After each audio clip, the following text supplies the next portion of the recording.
Hey guys, and welcome back to another video. Today I am making some reversible signs for home decor. Now, two of these I actually took signs that I had already previously made in other videos, so I will have those linked for you below. And I just did something on the reverse side. So I'm turning them into reversible signs, and then I have another one that I'm doing from start to finish today in this video that is also a reversible sign. So I thought this would be a great idea. I love decorating, but I like having little stuff to store away. So although not all of my stuff is like interchangeable or reversible, I'm really enjoying having more and more of that type of thing.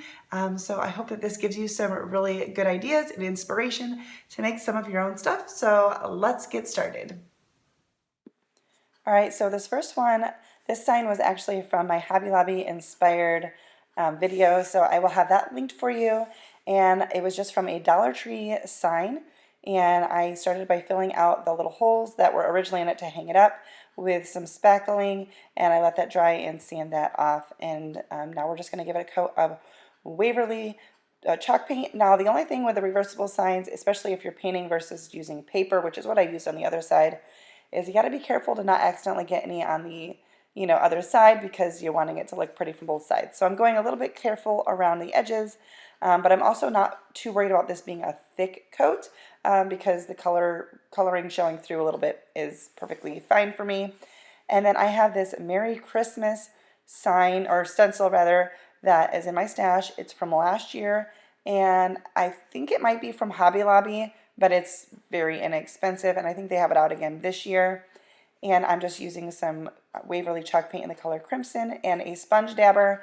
The key for the stencils, and I was worried about it, to keep it from bleeding through, is to just not worry about having too much paint.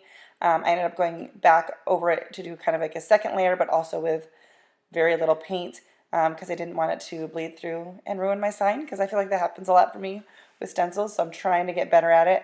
And the big reveal of the stencil, I used some painter tape there to hold it down. It was perfect, no bleed through at all, and I was very pleased with that. So I took just a little bit of the paint that was left on the sponge and just kind of feathered out on the edges, making it a little bit like heavier on the edges, a little bit thinner as you go towards the middle. And I just kind of kept adding till I liked the look of it. I never added paint onto the sponge brush. I just used what was deep down in there, and I thought that would add a little bit of detail. I didn't want to go too crazy in details on this, so I then took my wood stickers from Dollar Tree from last year, and I painted these trees. I just didn't want, I don't know, I thought the color evergreen, I think, is this evergreen or fern? I think it might be fern from Hobby Lobby, but I liked that better than the bright green from the stickers. And then I let that dry, and then I'm going to just peel off. Those stickers have a little white like sticker dot on the back, and I peeled those off, and I'm using some wood glue. I'm using this sign outdoors, and which is also why I'm doing this right now. But I am going to just glue on both of those trees. And like I said, I'm going to use this outdoors, and I wanted to do the reverse side before I put it out there because the other side is for fall, and I just figured it might get a little bit dirty and it'll be harder to clean it off and paint it. So I figured I might as well do that now before I decorate my front porch. And I'm just giving it a coat of Mod Podge, mainly, like I said, because I'm going to be using it outdoors, and so I'm hoping to protect it as much as possible. I like Mod Podging things. I just feel like it helps things last a little bit longer. But here it is. Here is how it came out. I love it so much. I think it's super cute, and I'm pleased with both sides, like you saw in the beginning, and this side for Christmas. I think it's going to be a cute addition to my front porch. All right, so this next one is a sign I picked up from Hobby Lobby, and it's cute enough, not my style, but it was in pretty decent shape. It was originally $17.99. I got it on clearance for $1.79. So, perfect for a DIY. I started by Mod Podging down a couple corners on the front, just to give myself a smooth surface, because I figured that would be a lot easier than taking it all off. And then I'm going to remove the staples in the back, along with the sawtooth hanger, because we are making this a reversible sign, so I need the back to be a clean slate as well. And then we're going to fill in those holes with some lightweight spackling from the Dollar Tree. We're going to let that dry, sand it off to smooth it, and then we're going to begin painting. I decided to paint everything with a couple of coats as needed. with Waverly chalk paint in the color Plaster. I had a general idea of what I was going to do with this, but I wasn't totally sure until I got going, so I figured Plaster was a good color. It matched kind of like the tones in the picture we're going to use. So once everything got the amount of coats it needed to get the coverage I wanted, I took this page from one of this year's calendars. I thought it was super cute, and I'm just kind of lining it up to where I want it to be, and we're going to just kind of crease the edges around the edge so I knew where I needed to put my Mod Podge. Now, I have not mastered Mod Podge. Mine was a little bit wrinkly still. I tried to do a thin coat, and I'm needing to work on that more, but it wasn't bad, and it's really not that noticeable. So we're going to Mod Podge it, flip it over, smooth it out as best we can, and then I'm going to flip this over and take this little sharp cutting tool from the Dollar Tree on my Dollar Tree cutting mat, and we're going to trim off each of the edges. Now we're going to mainly Mod Podge the edges here, but I did Mod Podge, I think, kind of the whole thing, but I focused really on the edges just to give this a nice, good finish. So then I decided that I was going to kind of finish off the top and bottom with this burlap ribbon from Dollar Tree. And because I had my Mod Podge out, I just decided to Mod Podge it, but you could hot glue it or do anything else. So I put some Mod Podge down underneath, laid the ribbon down, and then Mod Podged on top. And it did work out. It kind of bookended the sign. It covered the top and the bottom where the calendar page didn't cover. Plus it covered a little bit of the page that you could see some writing through from the other side. And then once it was all said and done, I couldn't really see any of the writing through. So I did that on the top and bottom and finished off this side. So once it was dry, I flipped it over to the other side, and I'm going to go in with some antique wax from Waverly, and very carefully as to not get the sides and the edges, I am going to do this little, I guess, rim, you could say, of what used to be the back of the sign with the antique wax, and then we're going to do the inside edge of it as well. And I'm going to just do it as carefully as I can. Once I get to the inside, it's okay if a little bit kind of gets on the back, but I didn't want a lot of it too because I didn't want it to show through the paper that we're going to use on this one. If you're enjoying this video, don't forget to give it a like, hit that thumbs up or like button depending on which device you're watching it on. It really does help me out so much. Now I'm going to take this calendar page, this is from the same calendar, and I'm placing it on the inside, and I'm just kind of rubbing my finger along the edge so that I know where I need it to fit, and I'm just folding it over and kind of creasing it very carefully and then tearing it off. I could have cut it, but I just decided to go this route. I was taking a risk, but it worked out just fine. And then I do trim up the top and bottom a little bit, and for that I did use my paper cutter just because I had it and the paper fit. My paper would not have fit the other direction to do these sides. And now I'm just placing it in to see where it fits, and I decided the top and bottom I wanted to do more antique wax. So I'm kind of just drawing a general line with my paintbrush so I kind of knew where to paint to.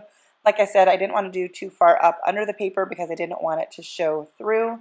So I'm going to go in and do the top and bottom with the antique wax as well and kind of let that be the border for this side. Now, of course, you could use any sign. You could use one of those square boxy signs from the Dollar Tree, and it would just be a different shape. But I just hope you get some ideas of things that you can do with maybe things you have around the house or things you pick up, whether it be a Dollar Tree or a thrift store or clearance aisles. Just kind of, you could take this general concept and use this for something of your own. And once again, I am using some Mod Podge. We're going to lay that down, and then we're going to put a little bit of Mod Podge on top. I did my best to get the wrinkles out. It's not perfect, but honestly, I can see it from where I'm sitting right now as I do this voiceover, and I can't see any of those wrinkles. So it worked out perfectly fine. And then just for another little bit of detail, I'm going to take some jute twine, and we're going to run that along all of the edges with some hot glue just to kind of finish off this side a little bit. And I absolutely love how this one came out. I made this for my kitchen, which is not where I'm showing it you right now, but I do love how it came out. I think it's so cute and great for both fall and Christmas. All right, so for this last one, this is a sign I made a while ago from a Dollar General sign that was only $1. So I decided to flip it over and do the other side. So I started by just painting it with a coat of well, I think I did like maybe 2 coats of pumpkin, the colored pumpkin from Chalk Waverly chalk paint. You guys know what I'm saying. And don't mind my head there. I'm trying to be careful once again on the edges is to not get paint to show up on the other side because the other side is finished. I've got these little heart chalk tags from the Dollar Tree, and I'm going to cut out some just brown craft paper that I get from the Dollar Tree. I use it for my work surface all the time and to finish off signs. But I didn't want the black side, and I also didn't want that big hole, and I didn't want to have to cover it up with like a bow or anything. So I just glued it down. I used a Gorilla glue stick, but you can use whatever. And then I'm going to cut off the edges, and then I'm also going to take some burlap ribbon, which I kind of folded in half, and we're going to hot glue that along the top here. This is going to go over the little hanger part as well, but it won't affect the functionality at all. So we're just going to hot glue around all of the edges, and being careful because the hot glue will come through the burlap. And then I'm using these precision scissors from the Dollar Tree, Crafter's Square, and we're going to trim that off just to give it a nice finished look. You don't want anything peeking through the other side. And then we're going to hot glue our little heart down in the middle, and then I am taking a woodward, sorry, I'm stumbling over my words. This is from a pack I got from the Target Dollar Spot last year, but you could use something from the Dollar Tree. You could paint something on.